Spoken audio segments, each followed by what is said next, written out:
الحمد لله نحمده ونستعينه ونستغفره ونؤمن به ونتوكل عليه ونعوذ بالله من شرور أنفسنا ومن سيئات أعمالنا من يهده الله فلا مضل له ومن يضلل فلا هادي له ونشهد أن لا إله إلا الله وحده لا شريك له ونشهد أن سيدنا ونبينا وإمامنا وسندنا ومولانا محمدا عبده ورسوله صلى الله تبارك وتعالى عليه وعلى آله وصحبه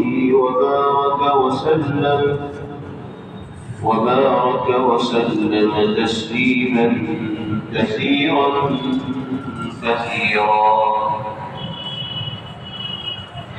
أما بعد فأعوذ بالله من الشيطان الرجيم بسم الله الرحمن الرحيم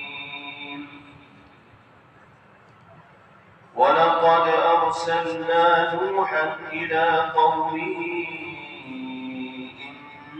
إني لكم نذير مبين ألا تعبدوا إلا الله إني أخاف عليكم عذاب يوم أليم فقال الملأ الذين كفروا من قومه ما نراك إلا بشرا مثلنا وما نراك اتبعك إلا الذين هم أراذلنا بادي الرأي وما نرى لكم علينا من فضل بل نظنكم كاذبين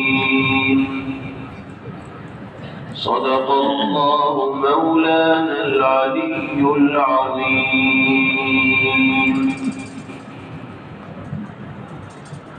قرآن کریم قصے اور کہانیوں کی کتاب نہیں ہے، لیکن اللہ رب العزت والجلال نے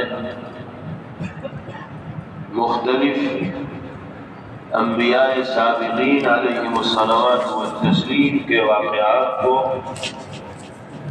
اور ان کی امتوں کے احوال کو مختلف مقامات پر قرآن پاک میں ذکر فرمایا ہے، اور اس کا مقصد یہ تو دنیا میں بسنے والے انسانوں کے لیے عبرت و نصیحت کا سامان ہے، یعنی یہ بتانا ہے کہ اگر اسی طرح کے حالات سے، کیفیات سے، عادات سے اور خصائص سے تم دو چار ہوگے تو جو حشر ان کا ہوا ہے وہی حشر تمہارا بھی ہوگا۔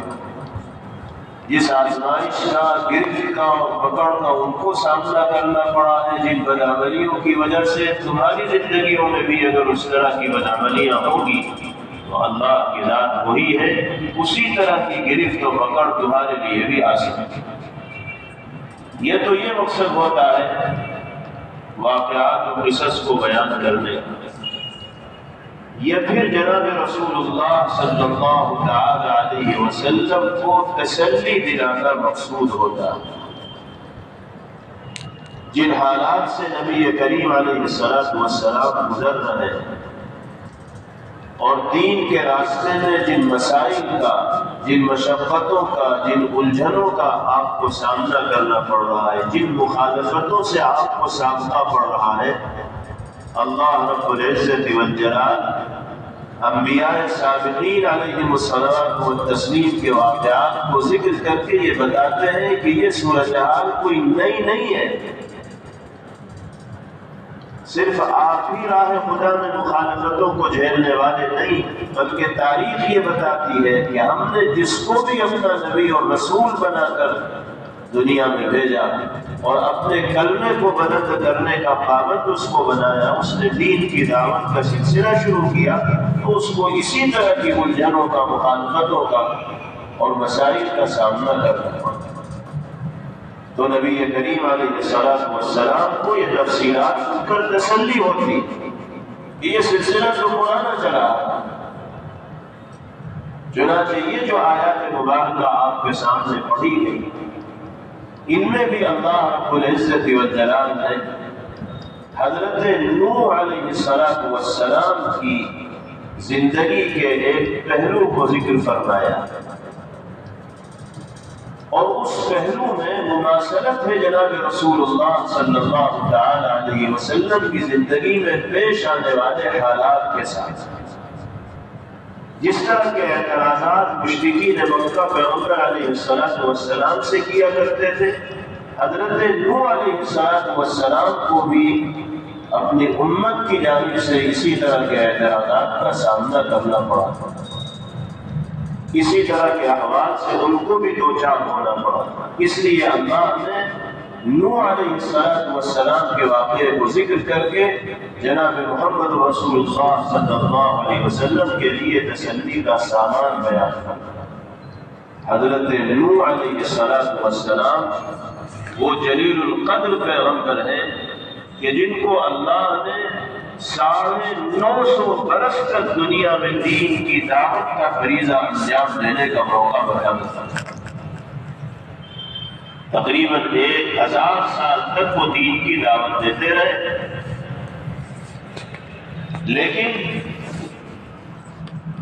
نتیجہ جب سامنے آتا ہے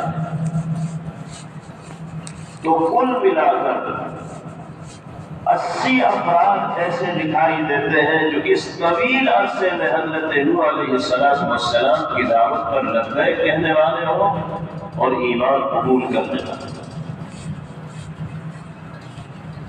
مسلسل مخالفتوں کا ان کو سامنا کرنا پڑا،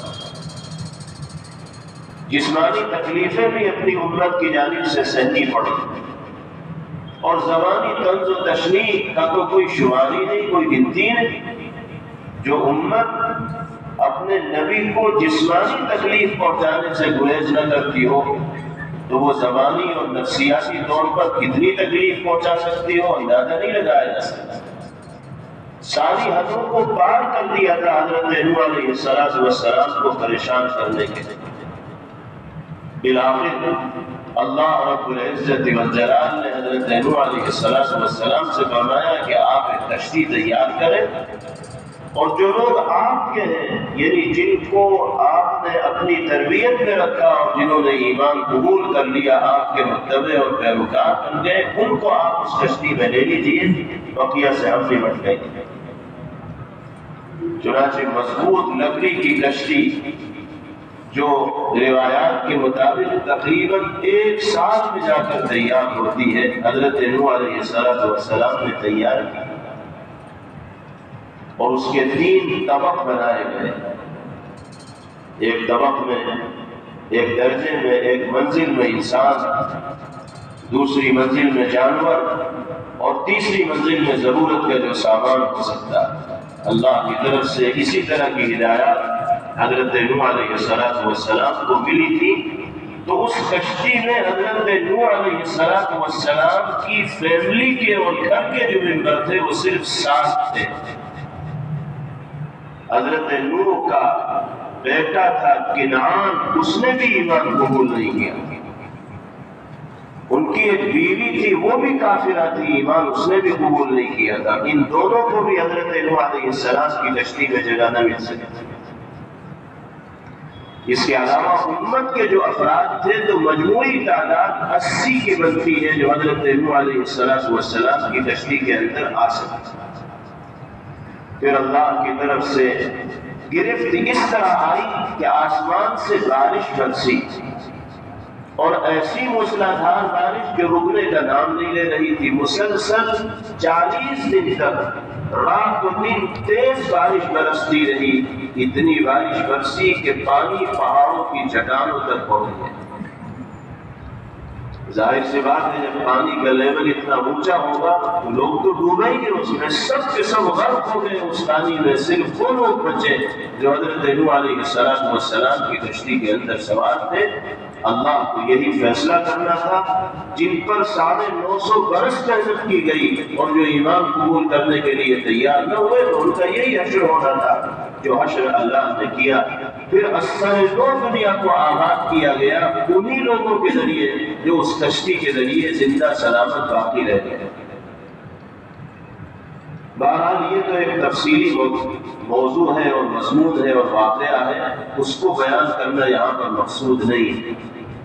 یہاں تو حضرت نوح علیہ السلام کی زندگی سے متعلق ایک پہلو کو ذکر کرنا مقصود ہے جس کی مماثلت نبی کریم علیہ السلام کی زندگی سے پائی جاتی ہے۔ اللہ تعالیٰ ارشاد فرماتے ہیں وَلَقَدْ أَرْسَلْنَا نُوحًا إِلَىٰ قَوْمِهِ إِنِّي لَكُمْ نَذِيرٌ مُّبِينٌ أَلَّا تَعْبُدُوا إِلَّا اللَّهَ۔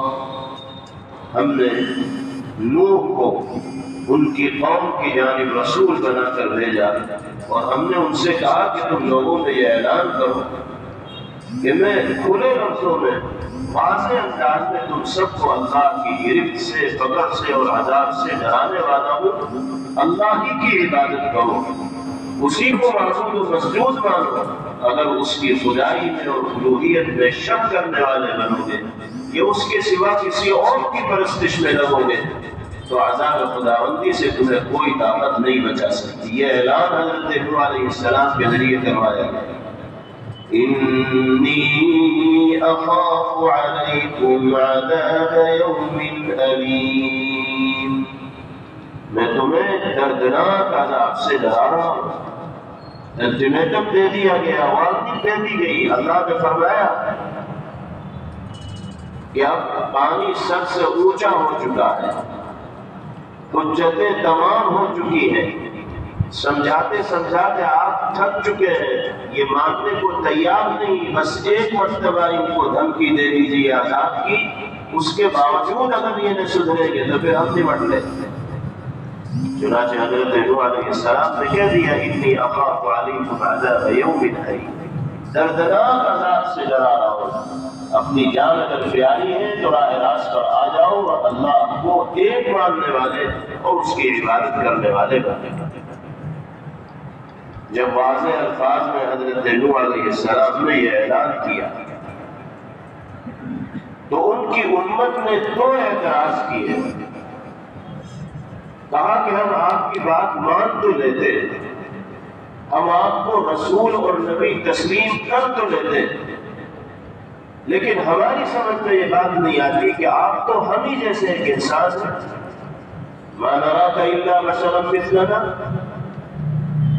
ہمارے ہی قبیلے سے، ہمارے ہی خاندان سے، ہمارے ہی نسل سے آپ تعلق رکھنے والے ہیں، تو ہم پر فوقیت و برتری آپ کو کیسے مل گئی؟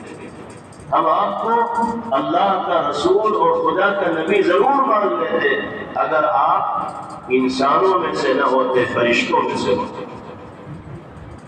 یہی اعتراض مشرکین مکہ جناب رسول اللہ صلی اللہ علیہ وسلم سے کیا کرتے تھے کہ آپ تو ہم جیسے ہی ہیں، ہماری طرح کھاتے ہیں، ہماری طرح پیتے ہیں، ہماری طرح بازاروں میں جاتے ہیں، ہماری طرح ضروریات پوری کرتے ہیں۔ اگر آپ جن سے بشر سے نہ ہوتے، جن سے ملک سے ہوتے تو پھر ہم آپ کی بات تسلیم کرتے اور آپ کے رسول اور نبی ہونے کو درست مانتے۔ اللہ رب العزت والجلال کی جانب سے جواب دیا جا رہا ہے کہ یہ ماننے والے ہیں ہی نہیں، یہ تو خام خواہ کے اعتراضات و اشکالات تلاش کر کے لاتے ہیں، ان کو سیدھے راستے پر چلنا ہے ہی نہیں۔ اگر ہم آپ کو فرشتے کی صفت عطا کرتے، فرشتے کی جن سے آپ کو ہم دنیا میں بنا کر بھیج دیتے تو پھر یہ اعتراض کرتے کہ بھئی یہ تو فرشتے ہیں، ہم ان کی برابری اور مماثلت کیسے کر سکتے؟ پھر یہ اعتراض کرنے لگتے، بات اس وقت بھی نہ مانتے۔ اور فرشتوں میں اور انسانوں میں تو زمین و آسمان کا فرق ہے۔ جب رسول خدا فرشتے کی جن سے ہوتے تو پھر ان کی ذات سے اگر معجزات کا صدور ہوتا تو لوگ یہ کہتے کہ بھئی یہ تو فرشتے ہیں، اگر ان کی ذات سے اس طرح کے معجزات صادر ہو رہے ہیں تو یہ تو کوئی حیرت کی اور استعجاب کی بات نہیں۔ انسان ہو کر اگر اس طرح کے معجزات ظاہر کرتے تب ہم ان کی بات مانتے۔ تو اللہ رب العزت والجلال فرما رہے ہیں کہ ان کی کوئی کل سیدھی نہیں ہے، ان کے دماغ میں اشکالات و اعتراضات شیطان نے بھر رکھے ہیں، ان کو تو ہر معاملے میں نکتہ چینی کرنی ہے، اعتراضات کے ذریعے اپنا پلہ جھاڑنا ہے۔ آپ سیدھی سیدھی بات ان سے کہیے کہ اگر مانتے ہو تو مانو، ورنہ اللہ کی گرفت کا اور عذاب کا سامنا۔ اور جہاں تک میرے رسول اور نبی ہونے کی بات ہے تو میں واضح آیات اور نشانیاں تمہارے درمیان لے کر آیا ہوں، تم ان واضح آیات اور نشانیوں کو دیکھو اور ان پر ایمان لاؤ، دنیا میں بھی کامیابی ملے گی اور آخرت میں بھی سرخروئی ملے گی۔ یہ ہے پہلا اعتراض۔ یہی اعتراض جناب رسول اللہ صلی اللہ علیہ وسلم سے مشرکین مکہ نے کیا۔ اللہ تعالیٰ نے یہ واقعہ یہاں اسی لیے ذکر فرمایا تاکہ پیغمبر علیہ السلام کو یہ تسلی ہو جائے کہ صرف ہم سے ہی یہ اشکال نہیں کیا جا رہا، ہم سے پہلے جو انبیاء گزرے ہیں ان کے سامنے بھی اس طرح کے اشکالات آئے۔ اس کا جواب اللہ دیتے ہیں،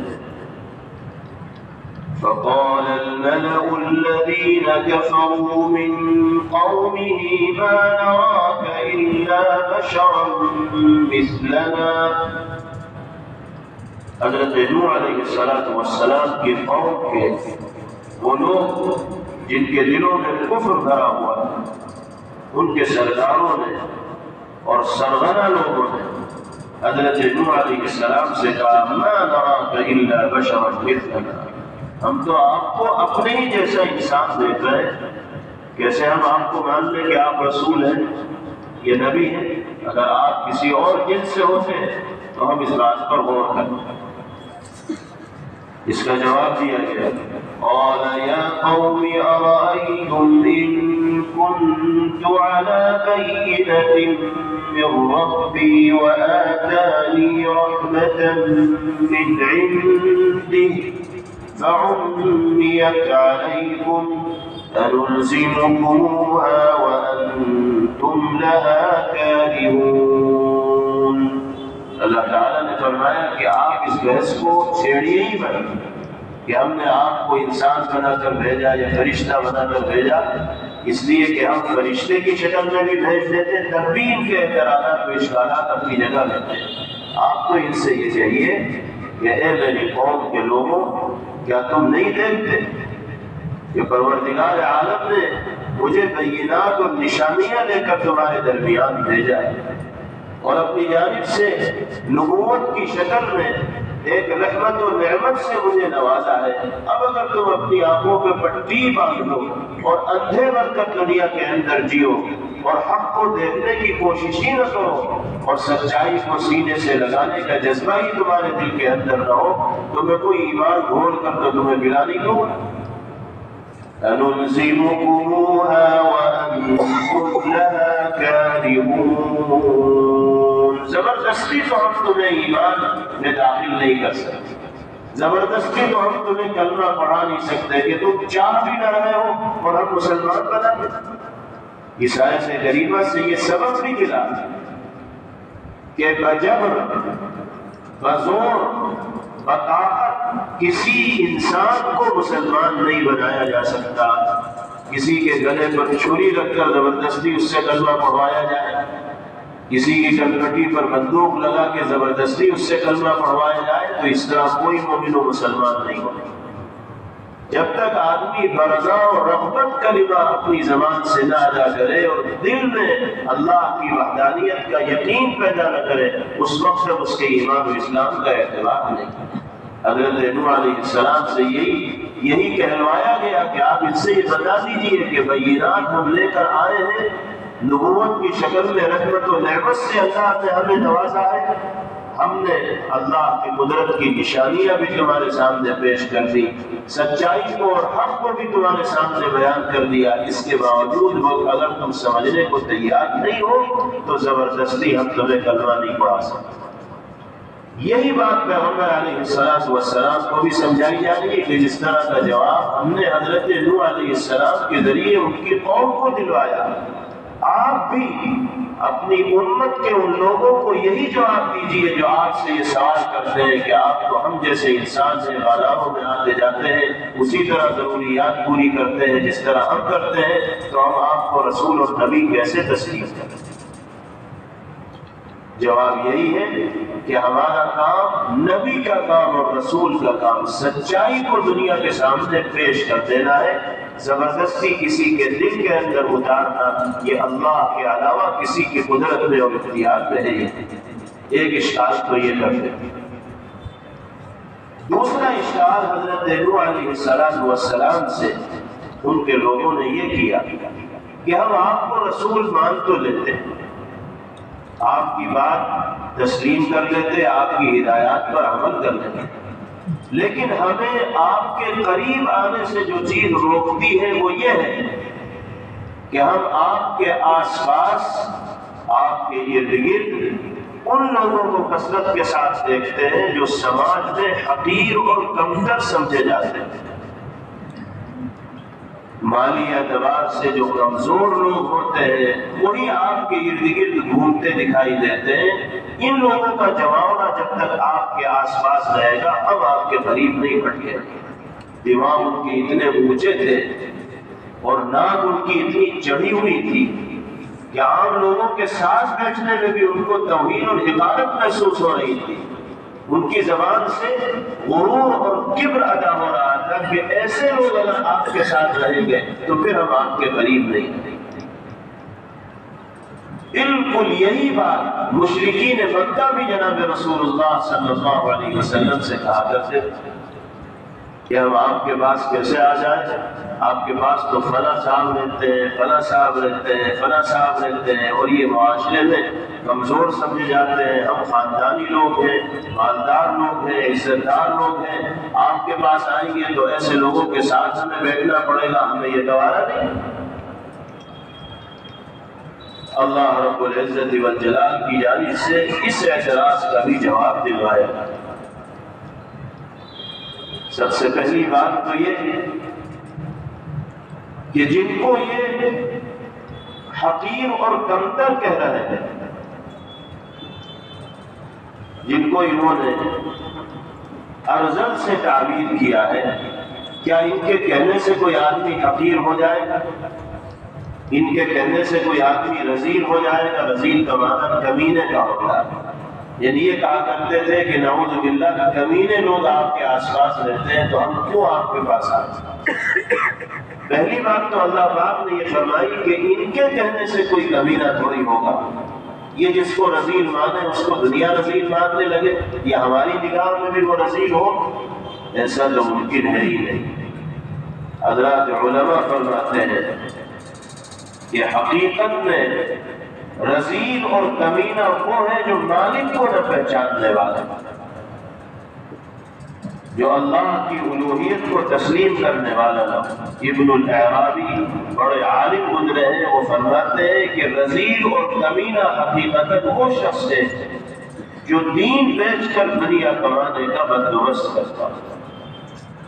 ایسے شخص کو اصطلاحی اعتبار سے رذیل کہا جائے گا۔ امام مالک علیہ الرحمہ فرمایا کرتے تھے کہ حقیقت میں رذیل و کمینہ وہ شخص ہے جو صحابہ کرام رضوان اللہ علیہ اجمعین کی شان میں گستاخیاں کرتا ہے، ان کو برا بھلا کہتا ہے، ان کے سلسلے میں بدگمانی اپنے دل کے اندر رکھتا ہے، کیونکہ امت کے لیے پیغمبر علیہ السلام کے بعد سب سے بڑے محسن صحابہ کرام رضوان اللہ تعالی علیہ اجمعین ہیں، جو ان کی ذات پر ہی چھیٹا کشی کرے تو اس سے بڑا رذیل اس دنیا میں کوئی نہیں ہو سکتا، امام مالک علیہ الرحمہ کی رائے کے مطابق۔ تو پہلا جواب تو یہ ہے کہ تمہارے کسی کو رذیل کہہ دینے سے کوئی رذیل نہیں ہوگا، بلکہ یہ پیمانہ تو اللہ کے پاس ہے، وہ فیصلہ کریں گے کہ کون رذیل ہے اور کون امین ہے، ایماندار ہے اور امانت دار۔ اور پھر یہ تو ہر زمانے میں رہا، جب جب اللہ نے اپنے نبی اور رسول کو دنیا کے اندر دعوت دین کے واسطے بھیجا تو پہلے جو لوگ ان کی دعوت کو قبول کرنے والے ہوئے یہ وہی لوگ تھے جو سماج و معاشرے میں کمزور سمجھے جاتے ہیں۔ خود جناب رسول اللہ صلی اللہ تعالی علیہ وسلم کے ساتھ بھی یہی صورتحال پیش آئی۔ ابتداءً جن حضرات نے پیغمبر علیہ السلام کی دعوت کو قبول کیا، آپ کی تصدیق کی، آپ کی تائید کی اور اپنی جان کو ہتھیلی پر رکھ کر پیغمبر علیہ السلام کے ساتھ زندگی گزاری، وہ سماج میں بہت اہمیت رکھنے والے افراد نہیں تھے اور سماجی اعتبار سے ان کو کمزور مانا جاتا تھا، لیکن پیغمبر علیہ السلام کی صحبت کے لیے اللہ نے ان کا انتخاب کیا تھا اور ایمانی اور دینی جذبات ان کے رگ و ریشے کے اندر راسخ کر دیے تھے۔ روز اول سے انبیاء کرام علیہ الصلوات والتسلیم کے ساتھ اسی طرح کے لوگوں کا ساتھ رہا۔ حضرت نوح علیہ السلام کے ذریعے دو ٹوک الفاظ میں یہ کہلا دیا گیا کہ تمہارا یہ مطالبہ تو پورا ہونے والا نہیں ہے۔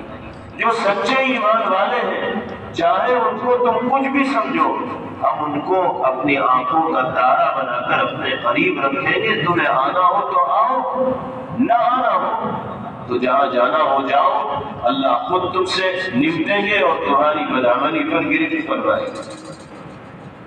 چنانچہ قرآن میں پہلے ان کا اعتراض ذکر کیا گیا، وَمَا نَرَاكَ اتَّبَعَكَ إِلَّا الَّذِينَ هُمْ أَرَاذِلُنَا بَادِيَ الرَّأْيِ۔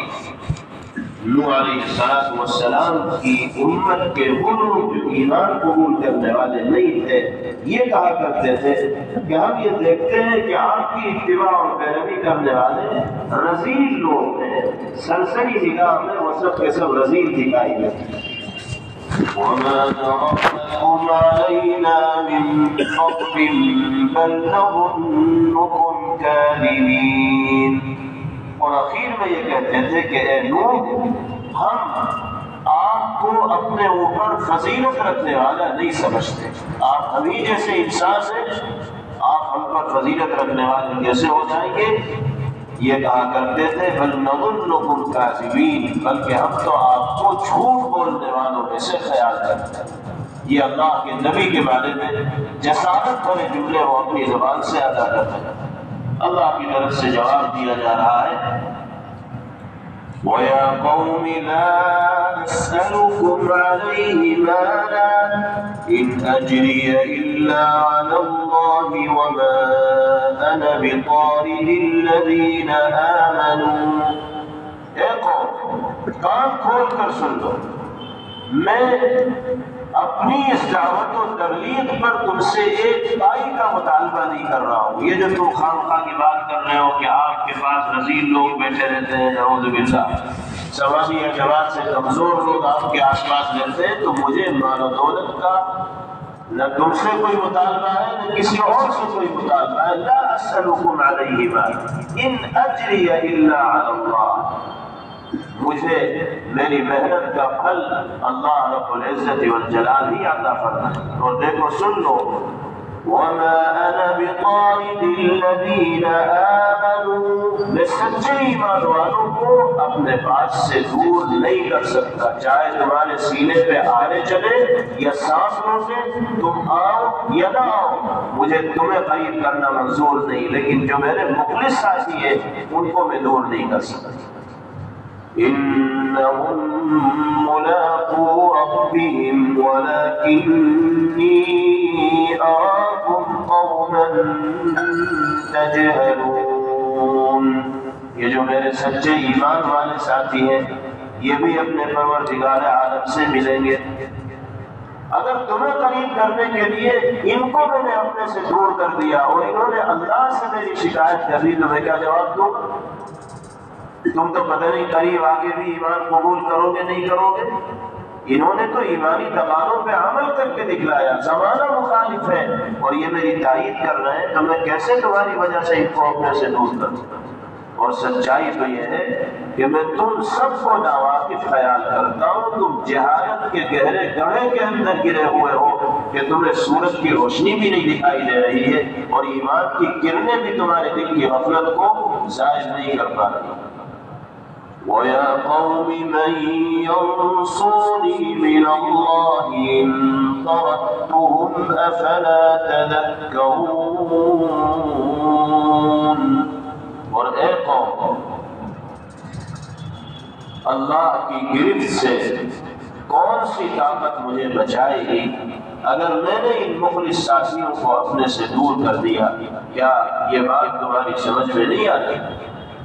تو یہ جواب حضرت نوح علیہ السلام کے ذریعے دلوایا گیا، اور دراصل اس تذکرے کا مقصد نبی کریم علیہ السلام کو پچھلے حالات سے باخبر کرنا ہے اور آگے کے لیے لائحہ عمل بنانے کی تلقین کرنی ہے کہ اسی طرح کی صورتحال نوح علیہ السلام کے سامنے بھی آ چکی ہے، آپ کو بھی اسی طرح کے حالات کا سامنا ہے، آپ بھی ان حالات سے اسی انداز میں نمٹیے جس انداز میں حضرت نوح علیہ السلام نمٹے تھے۔ اللہ تعالیٰ ہم سب کو شریعت و سنت پر ثابت قدم ہو کر زندگی گزارنے کی توفیق نصیب فرمائے۔ وآخر دعوانا ان الحمد للہ رب العالمین۔ Thanks for watching. Don't forget to like, comment, share and subscribe to Al Wahid channel.